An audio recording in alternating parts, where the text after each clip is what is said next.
Hey everybody, welcome to the Ronline Report. Great guest today.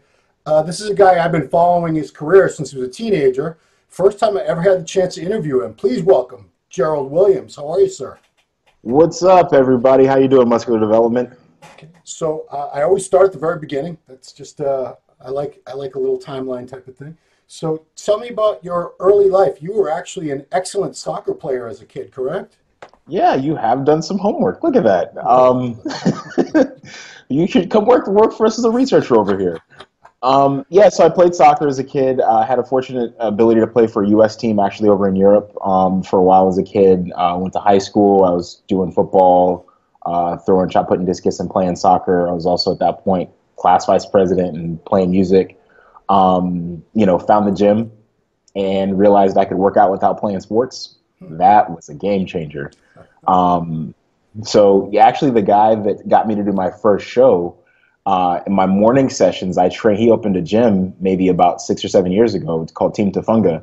I train at his gym in the mornings. So it's been really great I guess that's something maybe different that I've done is I went back to training around what feels like home, at least in the mornings. I train at World's Gym over in San Francisco at night, but really being around people that have seen me grow up from a teenager to now, and that level of support, even tacit support in the sense of just leaving me alone and let me train on the rough days has been really great. Yeah, I mean, we'll talk later about how busy you're busier than the average bear. Let's put it that way, but we'll get to that.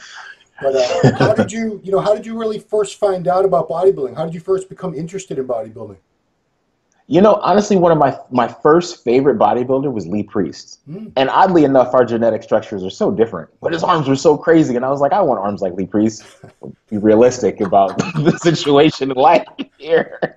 Everybody wants arms like Lee Priest. Shit, I want yeah, I wouldn't complain at all. But really, I saw Lee Priest and I was like, wow.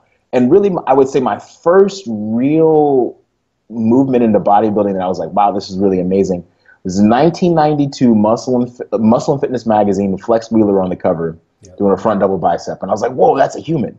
And I was probably maybe 6 or 7 years old at that point. I think I saw the magazine at the grocery store, but that image stuck with me. Yeah. And I've always had this idea, I was a fat little kid, and then I got skinny, and then I learned I was trying to grow and put on body parts and make things work a certain way. So it was really, my fascination really came from the art form of it. And then I was fortunate enough to have really great early mentors. Chris Cormier was my first one. I trained with Tony Freeman when I was going to undergrad in Atlanta while he was doing the Arnold's and Olympia and doing super well. So I've had the opportunity to have really great mentors that have helped show me the way. Even when I wasn't necessarily in the sport, they really stuck with me as friends. And that was really also an encouraging side to sometimes the industry is really set up where people are around you because you're competing and other stuff. But when you're not competing and they disappear, those guys are really worked as life mentors. And I really appreciated that in them. So you started competing at how old, 17? Yep, 17 was my first show, 2003 Contra Costa. How does a 17-year-old get talked into getting on stage in a little posing trunks? It was one of those things. The posing trunks, I don't know if I really had that much of an issue with them. I didn't necessarily like them, but I don't know if I had that much of an issue. Really, the guy, Simi, the guy that owns the gym that I train at in the mornings now, he was like, hey, you have potential. And I was coming to the gym every day. Yeah. And actually, it's funny, I met my wife when I was 15 at the same gym. Oh, wow. At the YMCA in Berkeley, right? Who would have thought that place? But he was like, you have good potential. You work really hard. You're here every day. I was there Monday through Friday. He said, you should do a show. And he was doing the same show. And he said, I'll help you through it. And he took me to Jaguar and got my first posing suits and helped me learn. And I already had familiarity with the poses because I had been, following the forms at that point. And, we're talking the early 2000s. So the forms were huge at that point. Right. And so that's where I was also kind of doing my own research and studying and learning. And which forums were you on the most back then? Man, that's a good question. How about Muscle Mayhem? Were you on that one? Muscle Mayhem, I want to say there was another pro one. Oh, I'm forgetting what it was called. Get Big, there was a few Get Big, yes. Get Big, that was one. Yeah. We're talking maybe 2002, 2003, that I would really kind of was trying to learn. and really get into like what it was that the sport really was about. And so, I took my time to do my due diligence, and I got second at the first show, and I was really like, wow, I can do better. So I did the Teenage California a couple weeks later, and I got fifth, and I was like, I have improvements to make. And somewhere along the way, I got this goal in my mind that I wanted to win the Teenage California and the Teenage Nationals. Why not? And if anybody saw me in 2004 at the Teenage Nationals, you would have been like, no way, this guy is really he's delusional. Yeah. Right? And it was really because I didn't know what I was doing.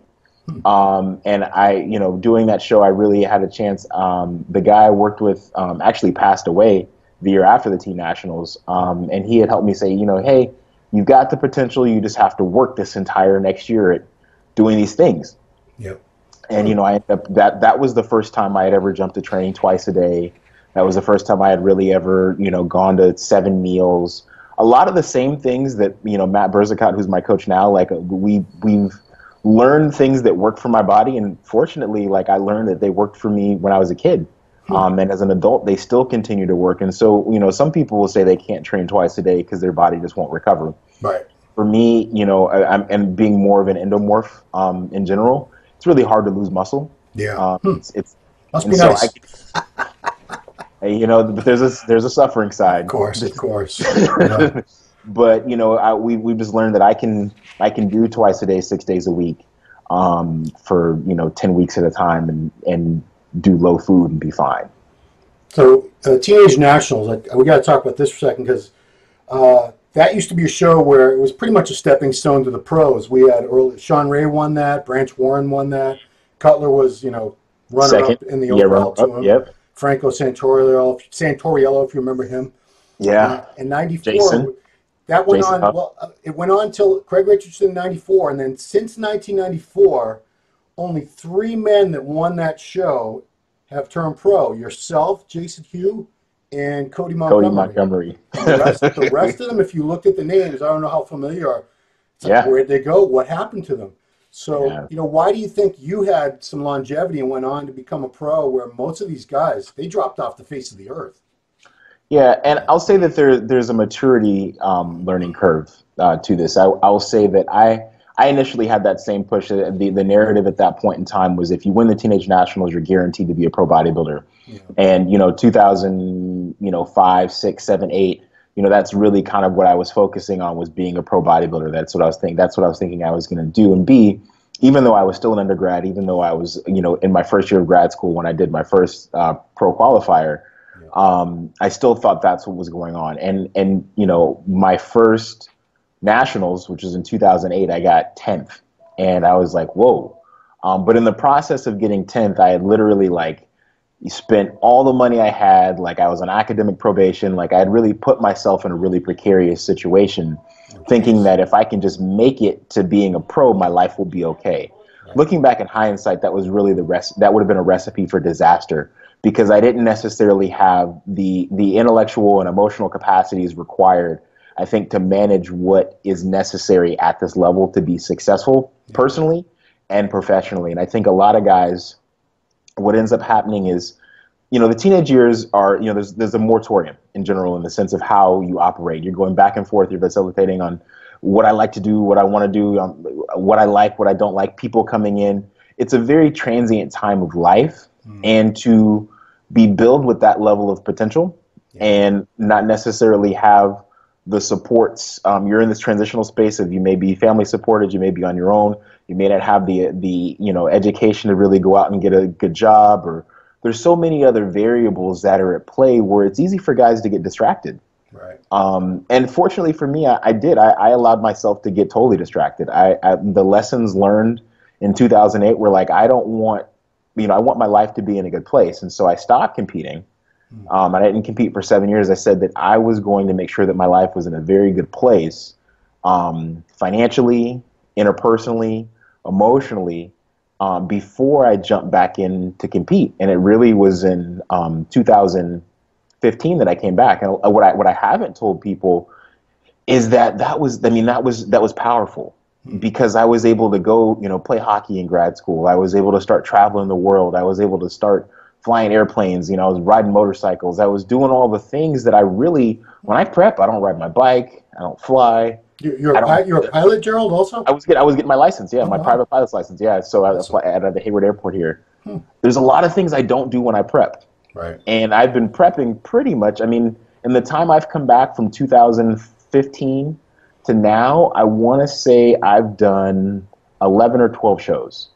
Yeah. The Wow. amateur, and then the rest of them professional. Right.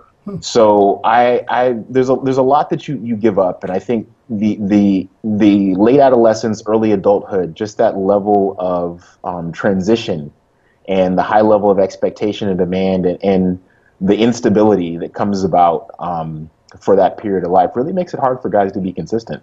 Yeah. And if they don't have the right guidance and the right supports and the right balance to tell them to step off and step back, it's dangerous. Now you had in that span of time, even before you, I know you lost your parents, you lost a lot of family members in there. You know, had they been supportive of your bodybuilding? Had they wanted you to keep doing this as a career? Yeah, you know, the funny thing, when I won the Teenage Nationals, I lost my dad at 17, my mom at 21, my grandmother at 22, my aunt at 21. Yeah. My grandfather on my dad's side at 18, my dog at 24. So it was a wholesale shift. My mom was always funny. She was like, you know, at that point, you know, I was also touring. I played with Ricky Miner's band, and I had played with Isaac Hayes and a couple other people playing music. And she was like, "What do you play? What instrument?" I'm a bass player. Oh, yeah. wow. Jeez, you do everything. Wait till we try and stay busy. We haven't even talked about half the things that you do, but go ahead. Yeah, you know, actually, it's funny. That's kind of the way I've been keeping my mind a little more occupied. This prep is actually recording more. But yeah, she was super supportive. She's like, I guess you're going to come back and live in the basement and do this professional bodybuilding thing. And I remember she allowed me, and I realized also, I think a lot of the things, you know, the privilege that I was afforded, you know, my mom allowed me to get on a plane. She allowed me to get in the car and drive to LA to do the Teenage Nationals to win that. The Teenage Cal. And then she allowed me to get on a plane and go to Pittsburgh by myself. Wow. And when I called her and told her I won, she started crying. She's like, wow, like I had no idea that what you were doing would take you to this point. She's like, I guess you're going to come live in the basement and, you know, after school and just do this. And I did not live in the basement. I ended up buying lots of things so that I never have to live in the basement. Right. But the moral behind that is super supportive. And I always had a really great relationship with my mom. She was my best friend.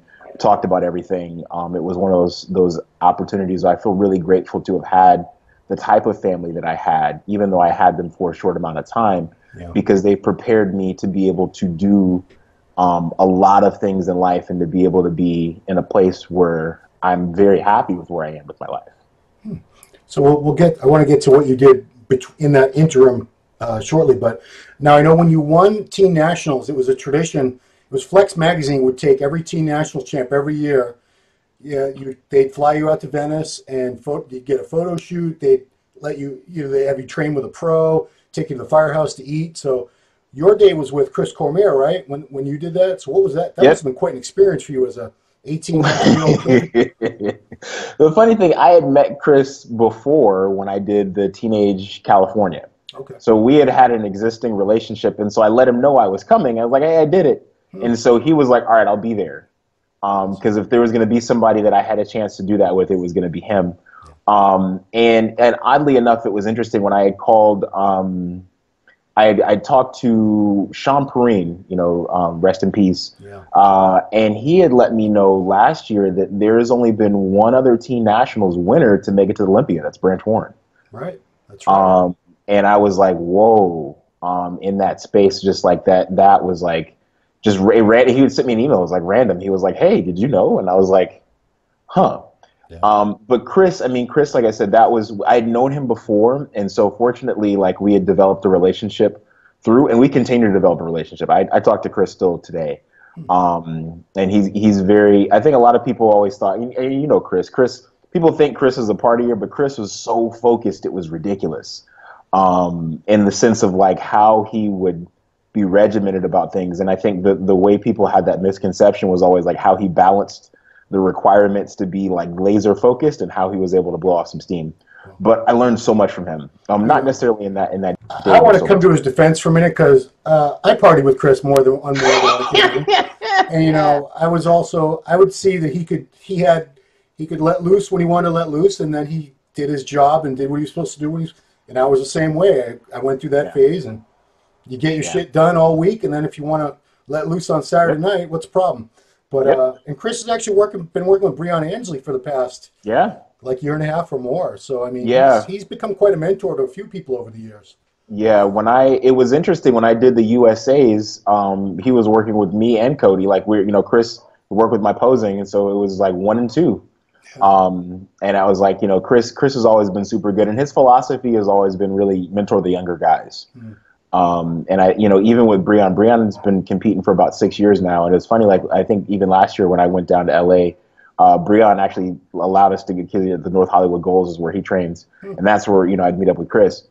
And it's one of those things, like it's such a relationship based endeavor to make sure that the people that you're around are quality. And Chris is really, like I said, he whatever reputation people have of him, I mean, his heart is huge. Right. And he's willing to support people, and he's willing to tell you how it is and not sugarcoat it. And if you're willing to put in the work, you'll learn a lot from him. Now, how about Tony Freeman? How did you get to know Tony when you were out there in school? Man, Dave Palumbo. Dave Palumbo set that up. So I wanted to start. I started working with Dave when I did the Junior Nationals in 2007. And at that point, Dave had actually set me up with MD. No, it was the Cal. I did the Cal in 2007, and I got second. And Dave had got Steve Bleckman to be like, hey, we're going to get you to the Junior Nationals. And I got fifth at that show at 21. And he was like, I'm working with Tony Freeman. Tony's in Atlanta. You guys should connect. And Tony, another guy, man, like even after my mom passed, I had Thanksgiving at his house. Oh, wow. I was living in Atlanta. Like he took me in. I mean, this is a guy who was training for the Olympia and invited me to train every session for the Olympia with him. Wow. And you were like a 19, 20, 21-year-old kid at the time? 21. I was 21. Wow. And what I realized at now, being older and having some experience, is that having someone like that around that's very hungry is very motivating, because it reminds you of what that dog is like that's going to push you to be in that space. And so I now that I'm older, I understand the mentality partially of why, but he didn't have to do that. And the lessons and like the structures of things that I learned from him early on, I mean, have sat and carried me. And like I said, I feel very fortunate to have had that opportunity. He left the door open to train every session I wanted to train with him. Now, do you have someone like that, a younger guy that you train with, that keeps you on your toes? The great thing about going back to what I call is like home, like training at Team Tafunga in the mornings, is that there are a couple guys in there that are really hungry, that are young guys, and they come in and they're there to train, and it's good to see that.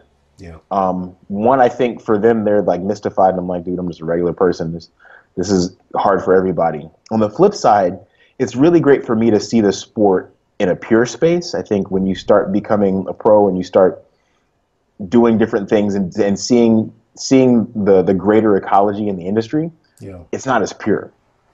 And when you take it down to its essence, bodybuilding is the same at the lowest local show to the Olympia stage. Same poses, lights are just brighter.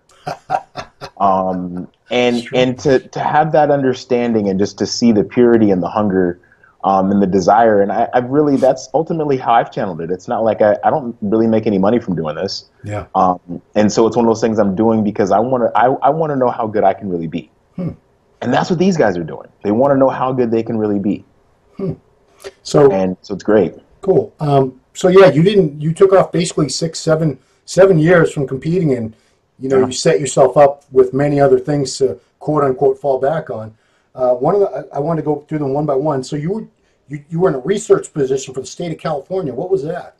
So I actually do now. I do applied research for a school district. Okay. So it's basically program evaluation, working to develop curriculum, data analysis, tools development, mixed methods research, all that type of stuff within education, particularly phone's ringing, particularly around equity.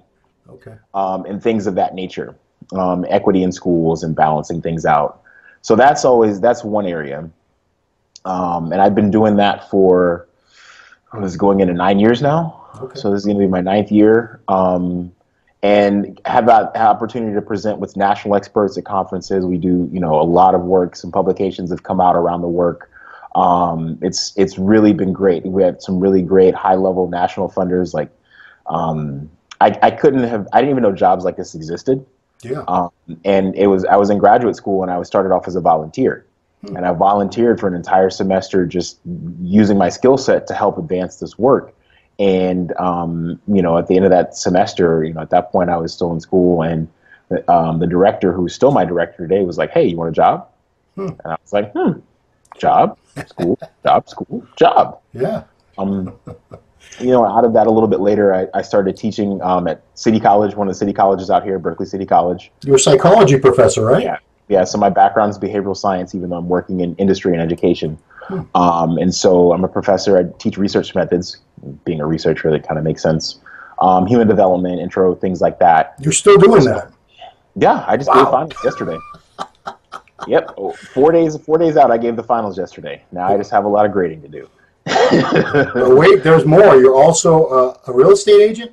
Yeah, no, I just actually, I'm a real estate agent. I have my own real estate portfolio, so I do buys and sells. I also, I actually just finished the coursework for my NMLS so I can originate loans. That's always important. People need funding to go get homes, so I kind of one-stop shopping it. I've been able to, like I said, acquire things on my own because I really feel like that's a good, just in general, way to have, passive income set up. Things like that. So yeah, real estate has been really good. It's been an adventure. Learned a lot in that. So I'm not going to put down other pros, but I've talked to guys who complain, and these are like sponsored athletes that they really literally have nothing else to do other than eat, sleep, and train, and post on their Instagram or whatever. But here you are, you're doing that. You're still doing that research position. I'm in the office right now. You're still teaching, and you're wheeling and dealing in real estate, while you're training twice a day, eating. But wait, there's more. Okay. I also started a nonprofit this year. So a lot of times people ask me, do I do coaching or training? And I'm not really that type of guy to do coaching and training. Yeah. But I did start a nonprofit that's now we've got our first grant funding to do a camp for youth to teach them how to eat and shop in food deserts, particularly in these urban environments that don't have access to grocery stores, how to use EBT and other things to shop for groceries. And to teach them the mechanics of training right. A lot of the public schools around here have cut PE funding like by 40% or athletic league funding by even more. So the goal this year is to really as we start with cadres just here in the Bay Area and hopefully grow it nationally, to be able to teach youth how to have control, a locus of control over their own health and their own bodies. And everybody's been to the gym and seen people doing some ludicrous stuff. I'm like, where did you learn that? And it's because no one taught you, or there's some bro science out there, or you just, you learned something wrong from some coach in school and you've done it your whole life. And so this nonprofit is really aimed at really being able to empower youth that may not have access to things that other groups may. And even still, they're kids that have access and resource that still do crazy stuff in the gym. But the goal is to have something out there because it's a huge gap. And, we know obesity is a problem, activity is a problem for youth. And so I started this nonprofit as a way everyone's like, aren't you going to coach? Aren't you going to train? That's not really my style. I do other things to make money that do well. Like I said, I'm not a sponsored athlete, so I compete recreationally. Right. I'd love to get paid to do bodybuilding, but it just hasn't worked out that way for me, and I have to trust the process that's okay. But my knowledge and information, I feel like if I can do something that's going to benefit the next generation, then that works for me. So that I've got the nonprofit. My wife and I have a mobile photo booth business. And then I've got the book that came out last year. I'm also president of the Morehouse Alumni Association for the Bay Area out here. Morehouse is my undergrad institution. And I'm also the oversight committee chair for the Oakland Fund for Children and Youth, which controls 3% of Oakland City budget allocated toward youth programs. That's the gamut of my time in life. How much sleep are you getting a night, Gerald? I got to know. 6. I get 6. Okay. It's not awesome, but that's not as bad as I get 6 and a nap. 6 and an hour nap. Yeah, the grind is real, and like I said, I've really had to learn, guys complain all the time, I don't have a sponsor, I can't do this, I can't do that. Right. The reality is that I have to look at bodybuilding as a hobby, and I can't allow it to interfere with the other things because I'm making a personal choice. Bodybuilding is not paying the bills. It's actually costing. And so for me to take away from other things and other areas of life that I feel like my contributions can benefit is extremely selfish. And I know people are like, oh, bodybuilders are selfish.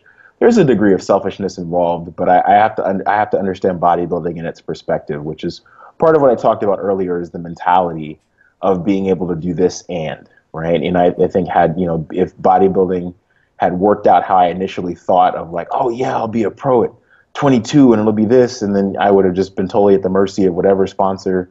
I was in the car with someone who doesn't compete anymore, who's a really high level pro at one point, and they were like, I don't even own any images of myself. And I was like, wow, right? And I've got shoots. I schedule my own shoots so that I own my own images, so that I can do my own things if I need to. Right. I'm not the best social media guy because I'm doing other stuff.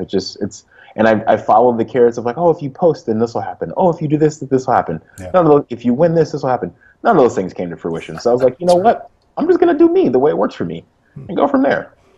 I couldn't even find you on Facebook. Are you on Facebook? I don't have Facebook. Oh boy, well there you go. That's why. I don't actually have social media. Yeah, I have Instagram purely for bodybuilding, but I actually don't like social media. No. I didn't have it before 2000. I didn't have Instagram before 2015. Yeah. And the only reason I got it was like, oh, you're competing. If you're trying to get sponsors, you need this. Right. So I played the game and I did the things that I needed to do, and none of those things came to fruition. I'm like, at this point, after winning a pro show and going to Olympia, and that still stuff hasn't come. I think last year, I'll be honest, I had a sponsor last year and I made $3,700 in total from a sponsorship. That's it. So the demystification for guys out there thinking that if you get to be a pro and if you get to this level, you'll get picked up and life will be okay. No. The majority of folks out there have real gigs and real things to do, and understand that the game has changed so much. And so if there's like a message that I can get out there, is to have your life together. Don't think bodybuilding. Treat bodybuilding like a hobby. Treat it like a hobby. Because if you don't, the structures that we all saw coming up with sponsored athletes and all these other things, it's different. And I was fortunate enough to see that coming up in the early 2000s and be around it. But then now being in it here as an athlete myself, 10 years later, it's night and day. Yeah. I mean, I think a lot of guys got delusional because they saw, I'm going to throw it out there, Muscle Tech at one point had at least 20 guys under contract, 6 figures, low 6 figures to higher 6 figures. And these guys were living the dream. They were, eat, sleeping, training, playing PlayStation the rest of the time, basically, hanging out. And I think a lot of guys got it in their heads that, okay, this is what happens. If I turn pro, company like that's going to pay my bills, and I just have to chill out, go to the gym and train, take a nap. And it didn't last much longer than that. I think it's been a good 10 years or so since that model has really shifted away from and I agree. And I think that no one's really talking about that. And I think, the prevailing narrative has to be, as a social responsibility for us athletes, have to be for this upcoming generation. That situation doesn't exist anymore, and so you have to take care of yourself. Yeah. You talk about social media. I mean, I sort of hated on a lot of these guys and girls that this is all they're famous for, is they have 1 million followers and nobody knows really why. I mean, they're good looking, but there's a lot of good looking people. There's a lot of people with good bodies, but if you look at it in the context of what we're talking about, these people are actually, they're smart. They're doing things the way you should be doing it in 2018, because companies really don't want to throw money around like they used to. So if you can somehow finagle your way to make a decent living out of being a so-called Instagram celebrity, good for you. Good for you. No, and there is a model. I think there's, Dennis James told me something that I remember. No one really cares if you win a show. Yeah. It's about how many followers you have and the content that you're posting. And there is a high level of monetization in that. Yeah. So I don't want to badmouth it in the sense of like it's totally worthless. No, it's not. People are making, off ad traffic and other things. People are making a lot of money if you understand the algorithm appropriately and play that game. Right. But I also have to say that it has to fit in your wheelhouse for who you are as a person. Right. Some people it works for, some people it doesn't work for. And the understanding is that if it doesn't work for you, then you have to accept that and be okay with it. And understand that the carrots that they're dangling in front of you may not necessarily be the carrots for you. So let's get back to your career here. You took that long break. When did you know it was time to come back to the stage? That's a good question. I don't know if I was really ready to come back to compete. I think what I was thinking was like, well, it's been long enough. And I'll be honest with you, I've never felt ready. Ready. Yeah. And I don't know if anyone ever does feel ready. I don't know if there's ever a right time to do something. I think that you say you're going to do it and you give it your best effort. And whatever the outcome is, you look back and be like, you know what, I gave it all I had, and I'm okay with that. My original reason for coming back was that I felt like I wanted to be a pro. I felt like I had the capability. I didn't know how long it would take or what it would do. Fortunately, it only took a couple shows, so that wasn't, I didn't have an arduous journey in that sense. Yeah. And afterwards, I thought I was going to be done. I was like, okay, done now. Really? And yeah, that was my goal. My end goal was like, I just want to be a pro. That was it. You didn't say I'll do one show. Just say I did one pro show. No, I even stopped going to the gym. I think I had gone to Australia. It's funny. I was in Australia and New Zealand. I was hanging out, and I went to go see Tony because I called Chris. I'm like, Chris, I was in Melbourne, and he's like, oh, you got to go check out Tony's gym. I was like, okay. So I hit up Tony, and then I go over there, and of course Tony calls Chris to vet that I'm a real person that he knows and all this other stuff. He's like, so you're out here on sponsor? I'm like, no, I'm just chilling. He's like, so you brought yourself out here? He's like, yeah. And he's like, what the hell? Yeah. Because guys just don't do stuff like that. I had stopped going to the gym like for 3 months. I was eating like 2 meals a day. I was like, I'm done. And something clicked. I got engaged in March of 16. I asked my wife my wife to get married, and I was like, I'm curious as to I don't know if I can really call myself a pro bodybuilder without having done at least one show. Yeah. And of course, I tried to Kevin LeBron it. I was like, oh, well, I have like 5 months. I'm not Kevin LeBron. I didn't know that at the time. I was like, all right, I can do it. And I was like, man, I got hosed. But what gave me hope, and I think I've told Brandon this before, was that I got, I think, 8th or 9th. I think I got 9th at that show, and Brandon Curry had gotten 8th. And then I had seen Brandon come back a few weeks later and get 3rd at the Arnold Asia. And I was like, if he can do that, I'm close. Yeah. And so I dialed it up and did the Ferrigno again, and then I did the Dubai show and cracked the top 5. Yeah. And I was like, all right, we found a formula here. And then I was like, you know what? I want to see how this can go. And I did the California, I won that, and then the Mayhem show. I really didn't really want to. I signed the contract for the Mayhem show, so I did it. And then I actually feel like it was probably one of my best looks because I was fucking peeled. Yeah. But I had opportunity to compete against Victor Martinez. Like, oh my God, it's Victor Martinez, which totally was like, for me, I was like, wow, this is one of those guys you read about and standing right here. Yeah. And then having a chance to do the Olympia and then having a chance to do the tour, I now have such a more clear understanding. It's like the Matrix has slowed down. It's almost like I'm like, okay, I see this now. Yeah. Where it felt like it was moving a mile a minute, just a year ago. Now it's like, okay, this is slow motion. I get it. But yeah, I had no intention of competing as a pro. My goal coming in was to become a pro. And then once I achieved that goal, I was like, well, what's next? I just wanted to do a pro show. Then I was like, well, I wasn't my best at this pro show. So I wonder what my best will really yield me. And my best at that time was the Cheru Classic, and I got 5th. Yep. And then I was like, well, you know what? I want to get to the Olympia. Like, I want to do the Olympia. And I had mapped out a plan to do that. And so at this point, I've accomplished everything that I want to accomplish except for a magazine cover. I'll be honest. That's my only goal left in this sport. See, I'm surprised because I often wonder, like, how much weight that carries with guys now, because you can go on Instagram, if you have 1 million followers or something, or 500,000 or 1 million, that's going to go out to technically more people than a magazine cover would. But, I'm older. I'm almost 49. When I was growing up, that was it. The magazines were everything to us. And whoever was on the cover, it was like, that was a god.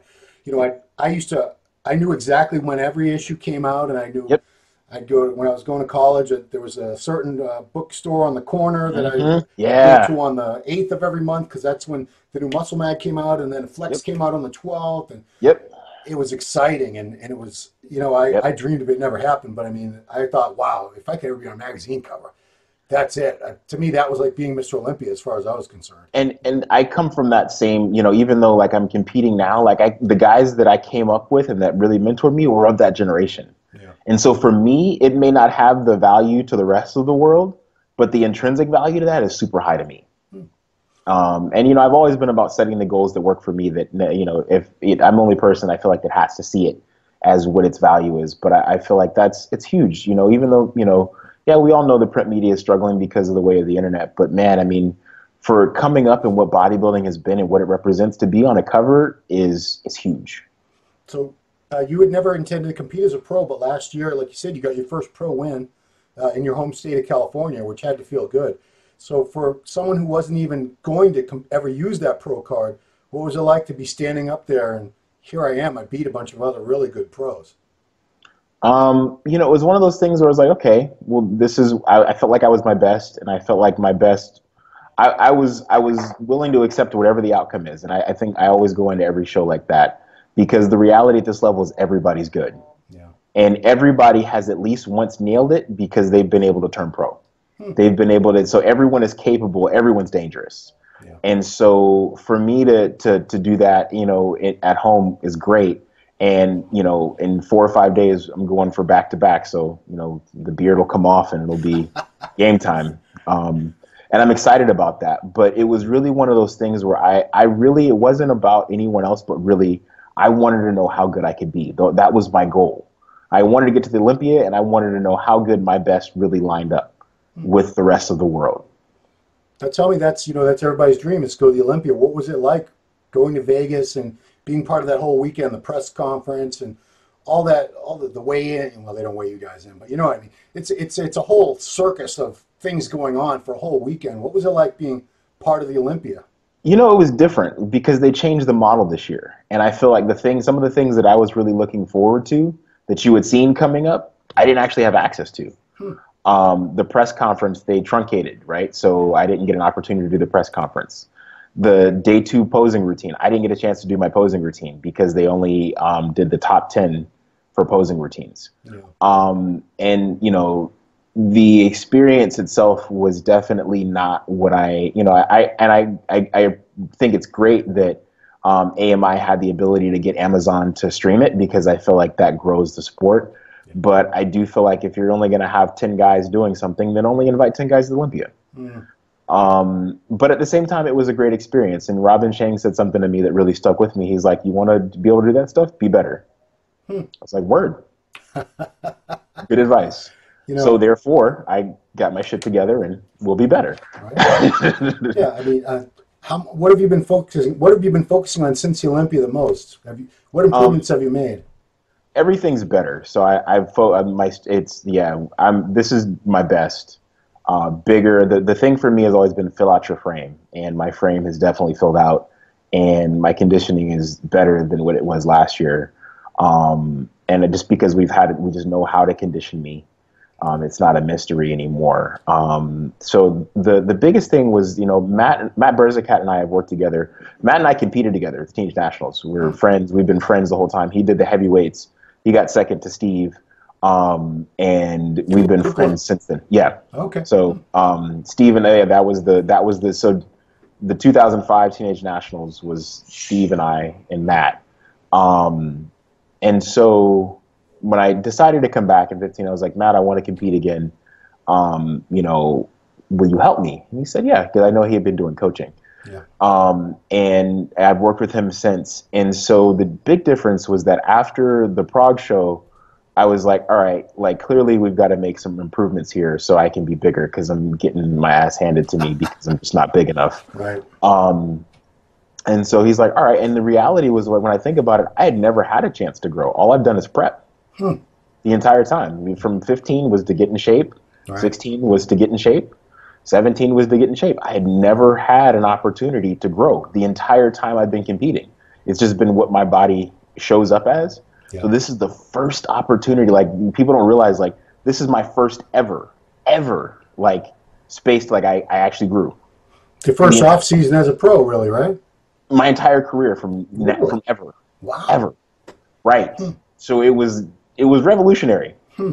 Totally revolutionary. I brought Matt out here to train with me for a week. We tweaked some exercises to really maximize, I mean, like some there have been an addition of a few exercises that have just totally changed my physique. Every body part has probably had one different addition that has just like, whoa. How I eat was different, how I rested was different, and I'd never done these things before. And they made a huge improvement just because it was just new. Everything was brand new for me. So I got to ask, this is 4 days out from California Pro, where you're going to be defending your title. What did you weigh at this point a year ago? What do you weigh now? If we can throw some numbers. I don't remember, and I don't remember. So I stopped, and for me, I've always been, people always like, how much do you weigh? What was your body fat? And I've always been like, there's no scale on stage. Yeah. You know, I know it's sexy because everyone's like, oh, this guy's 265 pounds on stage and he's shredded and all. Like, it doesn't even matter. Like, you know, like I've gone against guys that have been 20, 30 pounds bigger than me and done better. Yeah. And so I stopped looking after. I know we weighed me when I was going up. I was 268 pounds, which is the heaviest I had ever been. Wow, okay. And we had gotten me up pretty far, like, because I had an opportunity to grow. Imagine that, right? Right. But after we got down to about 245, you know, we stopped looking at the scale. Wow. We just said, we're basing it all on how are you looking and are you better than last year? Because that's the only person you're worried about. Right. So we just, we saw the improvements, we saw the conditioning, things really started to suck in. There was a little bit more suffering this year, probably because I went up further. Right. But the tissue was there, and that was the biggest knock, was make sure that you fill out your frame, and I think we filled that out. Okay. Now, I've always struggled with arms, so I have a certain kinship with other people who struggle with arms. So my first question is, were you ever tempted to oil them up, and what do you think about that whole practice of guys shooting gallons of oil into their arms? As Aceto will call them, muffining. You know, and it's funny. So I asked. So I'm a student as well, and so I really went back and looked at the physiques that I shared similarities to, and really structurally, I think Milos is someone that I hold some similar structures to, and so Milos has been accessible. I actually sent him a text and asked him like, hey, what do you think of this? And he was like, honestly, you know, I think it was one of the worst things that, you know, in his own career, that we created some challenges. Yeah. And his advice was, don't do it. And I was like, okay. I think guys are going to do whatever they're going to do to try and make it happen. And I also had to realize that, and this is part of the mentality that I really had to learn how to take my own approach, not necessarily being the biggest guy or not being the most popular, but really working on having the most pleasing physique, is that arms alone don't win shows. Right. They're great gym body parts. And mentally, if I could just get myself out of just being obsessed with them, and then give them time, and really the major difference was really being able to stimulate them. And I think I wasn't stimulating them. I was doing stuff, but I wasn't connecting with them in the right way. But yeah, I think what happens is that there's and in the conversations and the readings, that there's a lot of necrotic tissue that develops in there, and then the necrotic tissue really hinders your ability to grow. And so I think a lot of guys, if that's what they're really thinking, that that's what they want to do, you may be doing more harm than good, because you're inhibiting, oxygen and, blood and clean, those clean things that allow your body to recover, because recovery is how we grow. Yeah. When you're putting stuff in there, it really changes the body's ability to receive those nutrients, which hinders the growth. So I really had to take it and understand, Gerald, shows are not won with arms alone. Continue to work, continue to improve, and continue to try and walk my own journey to figure out how to do it. And so I really, it's a discipline, and it's definitely been a discipline. And like I said, Milos really was a person who I think I favored his physique in some ways, and some of the strengths and challenges of the arm development. And so I just ask questions. I'm always a big fan of I ask questions of people, and I've found that folks are very accessible in this sport if you approach them respectfully. It's interesting you bring all that up, because I did an interview with Milos that's going to be in the July issue of MD that's coming out in probably 4 or 5 weeks, but he said that was the biggest mistake he ever made in his career, was the synthol in his arms. I don't know if a lot of people might know he almost died because I think a big lump of oil went into his lungs or something. And then he got the necrotic tissue. He got his arms up to 22.5 inches. He said they look stupid. They didn't look anatomically correct. He feels he was a much, much better bodybuilder before that, which he was. I mean, I idolized that guy. I have pictures of him up on my wall. My training journal, I had a picture. I have a picture of him. And yeah, you know, just as a cautionary tale to anyone out there listening, Milos is one of the smartest people in the sport, and he definitely says that's the stupidest thing he ever did. He said it was like selling his soul to the devil, and the devil came to collect pretty soon afterward. Yeah. So. Yeah. Yep. No, and it's one of those things. Be patient. You know, Milos has an extremely pleasing physique, and I also had to realize what bodybuilding is really about. It's not about, you know, I think we live in a space now where it's about who's the biggest, and you know, that's never been my structure. I've got little joints around muscles. I know my strengths. Play to those. Everyone's and any athlete out there, male or female, as you're competing, understand your strengths and play to your strengths. The more you can accentuate your strengths and try and hide your weaknesses on stage, and the more conditioned you can be, the better the outcome will be. There are so many folks I see out there, particularly the guys that I just want to be big, and they miss the mark on being in shape, not realizing when you're in shape, you look 15 pounds bigger. Yeah. I mean, I was at the New York Pro. I don't know if you saw the pictures, but not many guys showed up in shape. It was really disappointing, and the few that did, not even big names like Josh Wade ended up in 4th. Yeah, they reward, you know, rightfully so. They rewarded him for that condition, because some of these guys, Milos is sitting next to me, and he's shaking his head like, did this guy even diet? This guy looks like he's 8 weeks out. This guy looks like he's 6 weeks out. There's a respect for the sport, you know. Like I said, it's part of the discipline of how I came up. You know, these guys, like, you know, Flex Wheeler may not have dieted hard all the time, but he was still there. I mean, Ronnie, you know, Sean was not the biggest guy, but he was peeled every time. You know, and there's a respect when you get on stage that you need to show. If you're not going to show up and do your homework, don't show up.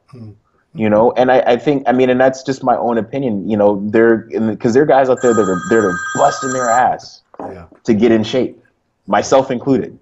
And the reality is that, you know, if you don't have the same respect for this, then there's no reason to be there. It's you know, why? Yeah. You know. So it's my own thoughts about that. Well, before we leave that subject completely, you know, you said you tend toward endomorphic type of body. So how much do you have to suffer? How low on carbs do you have to go? How much cardio do you have to do to get really peeled? You know, it depends. Every year is different, as I've realized. These last 3 years have all been different. Last year there was a minimal amount of suffering because I basically went from show to show. Yeah. I did a show at the end of November, and then, you know, went on vacation, and then was prepping again in February. So I didn't have any time. I never had the growth space. Yeah. This year there was some more suffering. I think it's been 30 of, it's been 35 days. So yeah, 30 of the last 35 days have been no carbs, no fats. Oh God! You said no carbs, no fats? Yeah. Protein only. Yeah, protein and veggies, dog. We go in, and you gotta want it, and twice train twice a day. You're not sitting on a couch the rest of the time. You're not in the gym. You're doing all these things. I'm in the office. I'm walking around, working on deals, teaching class. Wow. I mean, how do you keep your mental function? I could see it with no carbs if you're having a lot of fats, but no carbs, no fats. My goodness. We tell, you know, Matt and I make a game plan. I'm like, look, he's like, dude, you got to burn the boats, and we got to go in. I'm like, you're right. Yep. And I think, you know, the other thing I think I've realized is that it's not always being compared to what you look like on stage at that time, but the other versions of yourself. And your goal is always to be better, whatever it takes, you know, short of like sacrificing your health to that degree. But you've got to work. And, you know, I come, if I'm not going to show up and be my best, then there's no reason for me to show up. Let's talk a little bit about your book. You're an author. You wrote that book, The 25th Hour. Yeah, best-selling author. Where'd you get the idea for that? What's The 25th Hour all about? So, yeah, the book, man, so a lot of times I get the same sets of questions. Outside of how much do you bench and what do you eat? The other questions that I get are, how do you do what you do? How much do you sleep? What does your schedule look like? How did you get all this done? Yeah. Those are the questions that I get repeatedly. And so I was thinking, like, you know, I really should codify this, because I do have a system, I do have structures, and it's in my head, and I had, real life examples of like how I apply all of them. And really, I did it during my Olympia prep because it helped me manage my time. It allowed me to just have something to put my nervous energy into. And so I wrote the book over the prep. Wow. Yeah. So it teaches people how to manage their time the way that you do? It does. It teaches you how to hold a vision for yourself, how to really utilize your network, relationships being a key factor, how to, periods of ramp up, periods of downshift. It really gives you a toolbox for how to go after whatever it is. It doesn't necessarily have to be about competing. It doesn't have to be about bodybuilding. It can be about anything. And the reason I asked Jay to write the foreword for me. Jay Cutler. Jay Cutler, yeah. So Jay Cutler wrote the foreword for the book, which I always say thank you to Jay. One, because he was the last pro bodybuilder to write a book, CEO Muscle, in 2004. Yeah. And I met Jay when he did the San Francisco. He guest posed in San Francisco in 2004, and he signed my book. And it was at that point that I came up with the goal of winning the Teenage Nationals because I wanted to be like Jay Cutler in that way. Yeah. And Jay wrote inside of that, what he wrote inside of the book to me was, follow your dreams. And I realized that Jay had more of an autobiographical, his book, but he also gave strategies on kind of his philosophy of life. And I realized how impactful that is because we're stereotypically, we're all seen as these meatheads. Oh, you're just a bodybuilder and you go to the gym and you don't know anything. You must be now people are saying, you must be a trainer. No, I'm a professor. and no disrespect to anybody that's a trainer, but that's the assumption, right? Because of my body. Absolutely. And so a way to present us as intellectuals, because there's a lot of thought, there's a lot of discipline, there's a lot of rigor, there's a lot of visualization that goes along with what we do as competitors at every level. And I felt like I wanted to offer something to the world from our perspective that shows us more than. And also allow people to have a set of tools and a resource to be able to go to say, like, you know what, if I want to make $1 million in a year, I'm going to set a vision and I'm going to follow these steps and I'm going to get there. I want to be a pro athlete. I'm going to set a vision and I'm going to follow these steps and I'm going to get there. And it's highly transferable to whatever you want to do in life. Cool. So it's The 25th Hour by Gerald Willams, Yep. Amazon.com. Yep, Amazon bestseller. So it's The 25th Hour, Developing Efficiencies to Manifest Your Life Goals. You can get it on Kindle. You can get a paper copy mailed to you. I think it even goes international, so it's great. And you even also have a website that you sell it on. What's your website? Yep. What is my website? IFBBProGeraldWilliams.com. My wife made my website, by the way. She's a web designer. We did everything in house. So it's one of those things. The book was big, and I encourage people, read it. If you're on a budget and can't afford it, shoot me a note. I'll send you a copy. It's really one of those things that I want people. Information is the highest form of currency. Yeah. It's not about monetization all the time. It's really about information.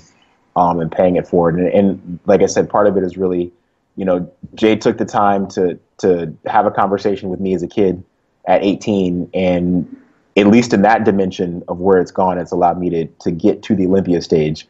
And I feel a sense of responsibility of paying that forward for the next generation, whatever the industry looks like in the next generation, but paying it forward. Cool. So you have California Pro this Saturday. Are you registered for? Are you contracted to any other shows? Nope. No. So the goal is win this and go back to Olympia. That's the goal. Or and if not, reevaluate. The idea is I told my wife that we would reevaluate. Prepping takes a lot, and we're going on vacation at some point in June. So there's a potential I could do the Mayhem show. But once we go on vacation, I really got to shut. I also teach summer school. My wife, had a death in her side of the family earlier this year. So really managing some of those things. And so I know that I've got to pay a little bit more attention to some of the other things for a period of time. Yeah. And although I've mapped out a plan as a plan, I believe in multiple plans. You'll see in the book, got to have a plan A through C. Plan A is I want to defend my title and be the first ever back-to-back California champion. Right. That's plan A. Plan B is there are enough shows that if I show up well enough through the rest of the season to qualify on points. Yeah. And so the question is whether or not, you know, physically, emotionally, mentally, spiritually, can I really make that journey to make those rounds, do those shows? So I've got to have that type of reflective conversation after I do the work I need to do this weekend. Cool. Well, I wish you the very best of luck Saturday at the California Pro Show. It's been really cool getting to know you a little bit better in this interview. You know, I knew you had a lot of things going on. I knew you very different from the typical pro that I talked to, and now I hope a lot of people sort of listen to all the things that you've been able to accomplish outside of bodybuilding and realize that you can be a lot more better, a well-rounded person, and you don't have to be this two-dimensional meathead. There's more to life, and if anybody's proving it, it sure is you. So thank you. Good job, man. Good. You're setting a great example for people. Thank you. So win, lose, or draw, you're doing that for sure. But let's hope you win. Let's hope I win. But either way, it's not always winning. Winning comes in many forms. Yeah. And so I appreciate the kind words. Thank you for the time. You know, this is the first time we've had a chance to interact. I've followed and been a fan for a long time. So to engage, interact. The first time I actually had a chance to meet you was in September, on the bus. That's right. Yeah. And so I really, like I said, I appreciate you taking the time, willingness to schedule. It means a lot. I recognize that there's an elite class of athlete that you guys have consistently worked with over years. I've been a fan of MD, and so to be a part of this in some type of way is one of those honors for me. I'm like, cool. Made it. Well, you're very, very welcome. So yeah, thanks. Good luck to you, and that'll do it. I hope you guys all had a enjoyable time like I did listening to Gerald this past 55, 56 minutes. He's a cool guy. So wish you the best of luck again. Thank you. Thank you so much. Thank you. For the Ronline Report, this has been Ron Harris with Gerald Willams. Thanks for watching.